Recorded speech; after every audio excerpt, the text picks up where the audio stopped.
The Science of Getting Rich by Wallace Wattles.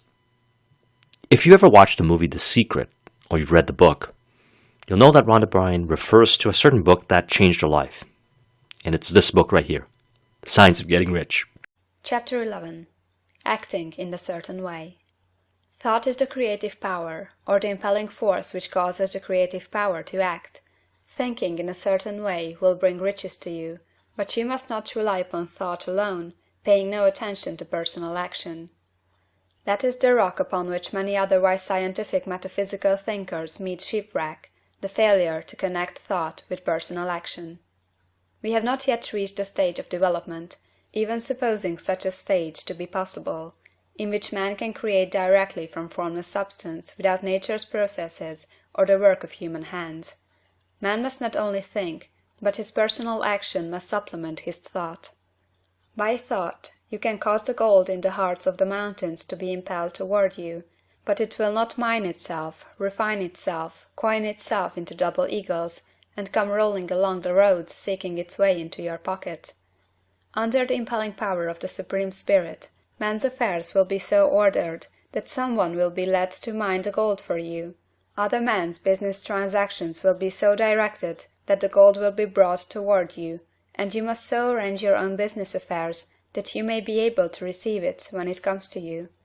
Your thought makes all things, animate and inanimate, work to bring you what you want, but your personal activity must be such that you can rightly receive what you want when it reaches you. You are not to take it as charity, nor to steal it. You must give every man more in use value than he gives you in cash value. The scientific use of thought consists in forming a clear and distinct mental image of what you want, in holding fast to the purpose to get what you want, and in realizing with grateful faith that you do get what you want. Do not try to project your thought in any mysterious or occult way, with the idea of having it go out and do things for you. That is wasted effort, and will weaken your power to think with sanity.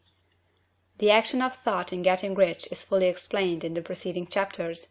Your faith and purpose positively impress your vision upon formless substance, which has the same desire for more life that you have, and this vision, received from you, sets all the creative forces at work in and through their regular channels of action, but directed toward you. It is not your part to guide or supervise the creative process. All you have to do with that is to retain your vision, stick to your purpose, and maintain your faith and gratitude. But you must act in a certain way, so that you can appropriate what is yours when it comes to you, so that you can meet the things you have in your picture, and put them in their proper places as they arrive. You can really see the truth of this. When things reach you, they will be in the hands of other men, who will ask an equivalent for them. And you can only get what is yours by giving the other man what is his. Your pocketbook is not going to be transformed into a Fortunatus purse, which shall be always full of money without effort on your part. This is the crucial point in the science of getting rich. Right here, when thought and personal action must be combined, there are very many people who, consciously or unconsciously, set the creative forces in action by the strength and persistence of their desires, but who remain poor because they do not provide for the reception of the thing they want when it comes. By thought, the thing you want is brought to you. By action, you receive it. Whatever your action is to be, it is evident that you must act now. You cannot act in the past, and it is essential to the clearness of your mental vision that you dismiss the past from your mind. You cannot act in the future, for the future is not here yet. And you cannot tell how you will want to act in any future contingency until that contingency has arrived. Because you are not in the right business or the right environment now, do not think that you must postpone action until you get into the right business or environment. And do not spend time in the present taking thought as to the best course in possible future emergencies. Have faith in your ability to meet any emergency when it arrives.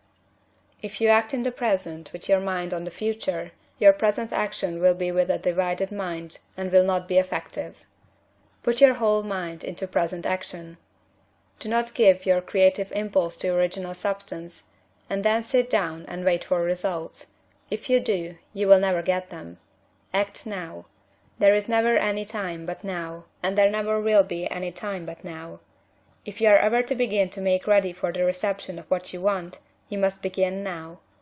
and your action, whatever it is, must most likely be in your present business or employment, and must be upon the persons and things in your present environment. You cannot act where you are not, you cannot act where you have been, and you cannot act where you are going to be. You can act only where you are. Do not bother as to whether yesterday's work was well done or ill done. Do today's work well. Do not try to do tomorrow's work now. There will be plenty of time to do that when you get to it.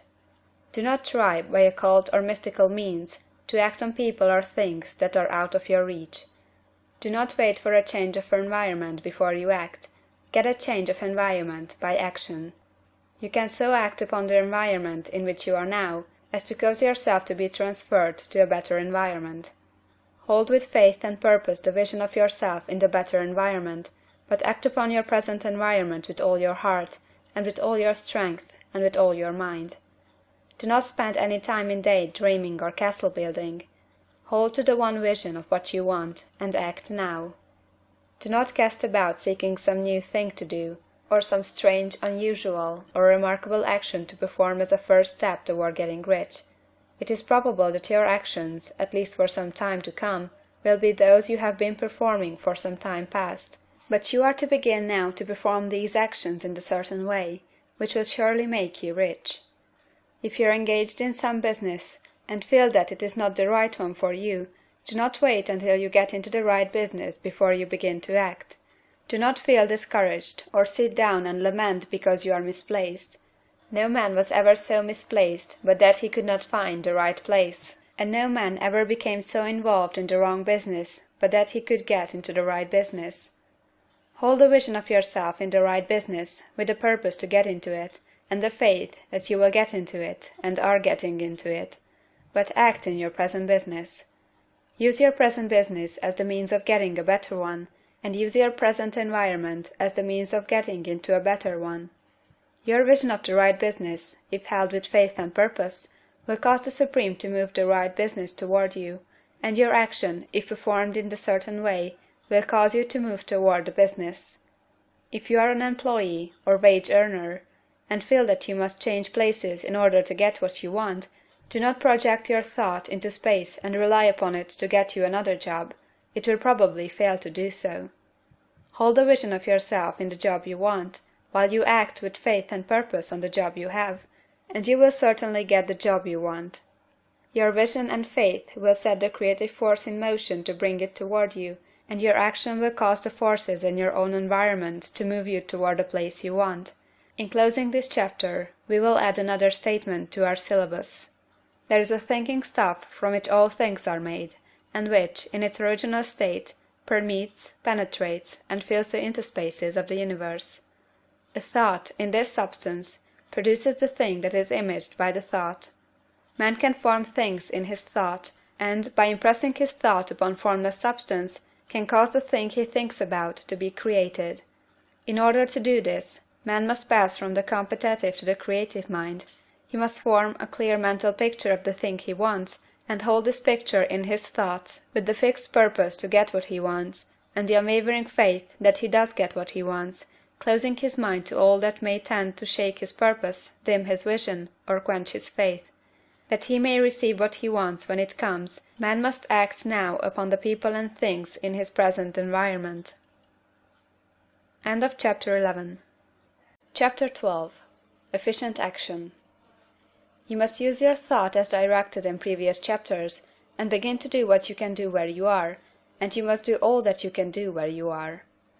You can advance only by being larger than your present place, and no man is larger than his present place who leaves undone any of the work pertaining to that place. The world is advanced only by those who more than fill their present places.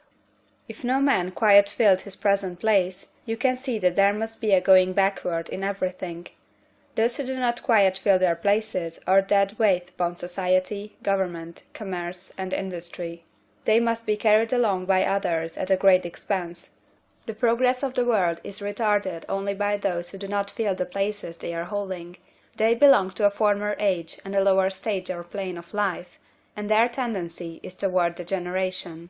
No society could advance if every man was smaller than his place. Social evolution is guided by the law of physical and mental evolution. In the animal world, evolution is caused by excess of life.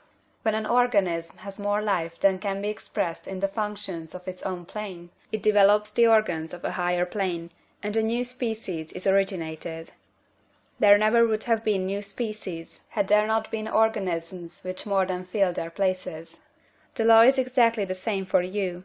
Your getting rich depends upon your applying this principle to your own affairs. Every day is either a successful day or a day of failure, and it is the successful days which get you what you want. If every day is a failure, you can never get rich, while if every day is a success, you cannot fail to get rich. If there is something that may be done today, and you do not do it, you have failed in so far as that thing is concerned, and the consequences may be more disastrous than you can imagine. You cannot foresee the results of even the most trivial act. You do not know the workings of all the forces that have been set moving in your behalf. Much may be depending on your doing some simple act. It may be the very thing which is to open the door of opportunity to very great possibilities. You can never know all the combinations which Supreme Intelligence is making for you in the world of things and of human affairs. Your neglect or failure to do some small thing may cause a long delay in getting what you want. Do, every day, all that can be done that day. There is, however, a limitation or qualification of the above that you must take into account. You are not to overwork, nor to rush blindly into your business in the effort to do the greatest possible number of things in the shortest possible time. You are not to try to do tomorrow's work today, nor to do a week's work in a day. It is really not the number of things you do, but the efficiency of each separate action that counts. Every act is, in itself, either a success or a failure. Every act is, in itself, either effective or inefficient. Every inefficient act is a failure, and if you spend your life in doing inefficient acts, your whole life will be a failure. The more things you do, the worse is for you, if all your acts are inefficient ones. On the other hand, every efficient act is a success in itself, and if every act of your life is an efficient one, your whole life must be a success. The cause of failure is doing too many things in an inefficient manner, and not doing enough things in an efficient manner. You will see that it is a self-evident proposition that if you do not do any inefficient acts, and if you do a sufficient number of efficient acts, you will become rich.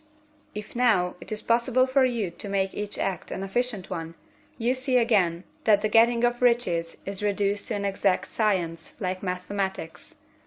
The matter turns, then, on the questions whether you can make each separate act a success in itself, and this you can certainly do. You can make each act a success, because all power is working with you, and all power cannot fail. Power is at your service, and to make each act efficient, you have only to put power into it. Every action is either strong or weak, and when everyone is strong, you are acting in the certain way which will make you rich. Every act can be made strong and efficient by holding your vision while you are doing it, and putting the whole power of your faith and purpose into it. It is at this point that people fail to separate mental power from personal action. They use the power of mind in one place and at one time, and they act in another place and at another time. So their acts are not successful in themselves. Too many of them are inefficient. But if all power goes into every act, no matter how commonplace, every act will be a success in itself. And as in the nature of things, every success opens the way to other successes, your progress toward what you want, and the progress of what you want toward you, will become increasingly rapid. Remember that successful action is cumulative in its results. Since the desire for more life is inherent in all things, when a man begins to move toward larger life, more things attach themselves to him, and the influence of his desire is multiplied. Do, every day, all that you can do that day, and do each act in an efficient manner. In saying that you must hold your vision while you are doing each act, however trivial or commonplace, I do not mean to say that it is necessary at all times to see the vision distinctly to all its smallest details. It should be the work of your leisure hours to use your imagination on the details of your vision, and to contemplate them until they are firmly fixed upon memory. If you wish speedy results, spend practically all your spare time in this practice. By continuous contemplation you will get the picture of what you want, even to the smallest details, so firmly fixed upon your mind, and so completely transferred to the mind of formless substance, that in your working hours you need only to mentally refer to the picture to stimulate your faith and purpose, and cause your best effort to be put forth. Contemplate your picture in your leisure hours until your consciousness is so full of that you can grasp it instantly. You will become so enthused in its bright promises that the mere thought of it will call forth the strongest energies of your whole being. Let us again repeat our syllabus, and by slightly changing the closing statements, bring it to the point we have now reached. There is a thinking stuff from which all things are made, and which, in its original state, permeates, penetrates, and fills the interspaces of the universe. A thought, in this substance, produces the thing that is imaged by the thought. Man can form things in his thought, and, by impressing his thought upon formless substance, can cause the thing he thinks about to be created. In order to do this, man must pass from the competitive to the creative mind. He must form a clear mental picture of the things he wants, and do, with faith and purpose, all that can be done each day, doing each separate thing in an efficient manner. End of Chapter 12. Chapter 13. Getting into the right business. Success in any particular business depends for one thing upon your possessing in a well-developed state the faculties required in that business. Without good musical faculty, no one can succeed as a teacher of music. Without well-developed mechanical faculties, no one can achieve great success in any of the mechanical trades. Without tact and the commercial faculties, no one can succeed in mercantile pursuits. But to possess in a well-developed state the faculties required in your particular vocation does not insure getting rich. There are musicians who have remarkable talent, and who yet remain poor. There are blacksmiths, carpenters, and so on who have excellent mechanical ability, but who do not get rich, and there are merchants with good faculties for dealing with men who nevertheless fail. The different faculties are tools. It is essential to have good tools, but it is also essential that the tools should be used in the right way. One man can take a sharp saw, a square, a good plane, and so on, and build a handsome article of furniture. Another man can take the same tools and set to work to duplicate the article, but his production will be a botch. He does not know how to use good tools in a successful way. The various faculties of your mind are the tools with which you must do the work which is to make you rich. It will be easier for you to succeed if you get into a business for which you are well equipped with mental tools. Generally speaking, you will do best in that business which will use your strongest faculties, the one for which you are naturally best fitted. But there are limitations to this statement also. No man should regard his vocation as being irrevocably fixed by the tendencies with which he was born. You can get rich in any business, for if you have not the right talent, you can develop that talent. It merely means that you will have to make your tools as you go along, instead of confining yourself to the use of those with which you were born. It will be easier for you to succeed in a vocation for which you already have the talents in a well-developed state, but you can succeed in any vocation, for you can develop any rudimentary talent, and there is no talent of which you have not at least the rudiment. You will get rich most easily in point of effort if you do that for which you are best fitted, but you will get rich most satisfactory if you do that which you want to do. Doing what you want to do is life, and there is no real satisfaction in living if we are compelled to be forever doing something which we do not like to do, and can never do what we want to do. And it is certain that you can do what you want to do. The desire to do it is proof that you have within you the power which can do it. Desire is a manifestation of power. The desire to play music is the power which can play music seeking expression and development. The desire to invent mechanical devices is the mechanical talent seeking expression and development. Where there is no power, either developed or undeveloped, to do a thing, there is never any desire to do that thing, and where there is strong desire to do a thing, it is certain proof that the power to do it is strong, and only requires to be developed and applied in the right way. All things else being equal, it is best to select the business for which you have the best developed talent, but if you have a strong desire to engage in any particular line of work, you should select that work as the ultimate end at which you aim. You can do what you want to do, and it is your right and privilege to follow the business or avocation which will be most congenial and pleasant. You are not obliged to do what you do not like to do, and you should not do it except as the means to bring you to the doing of the thing you want to do. If there are past mistakes whose consequences have placed you in an undesirable business or environment, you may be obliged for some time to do what you do not like to do, but you can make the doing of it pleasant by knowing that it is making it possible for you to come to the doing of what you want to do. If you feel that you are not in the right vocation, do not act too hastily in trying to get into another one. The best way generally to change business or environment is by growth. Do not be afraid to make a sudden and radical change if the opportunity is presented, and you feel after careful consideration that it is the right opportunity. But never take sudden or radical action when you are in doubt as to the wisdom of doing so. There is never any hurry on the creative plane, and there is no lack of opportunity. When you get out of the competitive mind, you will understand that you never need to act hastily. No one else is going to beat you to the thing you want to do. There is enough for all. If one space is taken, another and a better one will be opened for you a little farther on. There is plenty of time. When you are in doubt, wait. Fall back on the contemplation of your vision, and increase your faith and purpose, and by all means, in times of doubt and indecision, cultivate gratitude. A day or two spent in contemplating the vision of what you want, and in earnest thanksgiving that you are getting it, will bring your mind into such close relationship with the Supreme that you will make no mistake when you do act. There is a mind which knows all there is to know, and you can come into close unity with this mind by faith and the purpose to advance in life, if you have deep gratitude. Mistakes come from acting hastily, or from acting in fear or doubt, or in forgetfulness of the right motive, which is more life to all, and less to none. As you go on in the certain way, opportunities will come to you in increasing number, and you will need to be very steady in your faith and purpose, and to keep in close touch with the All-Mind by reverent gratitude. Do all that you can do in a perfect manner every day, but do it without haste, worry, or fear. Go as fast as you can, but never hurry. Remember that in the moment you begin to hurry, you cease to be a creator and become a competitor. You drop back upon the old plane again. Whenever you find yourself hurrying, call a halt.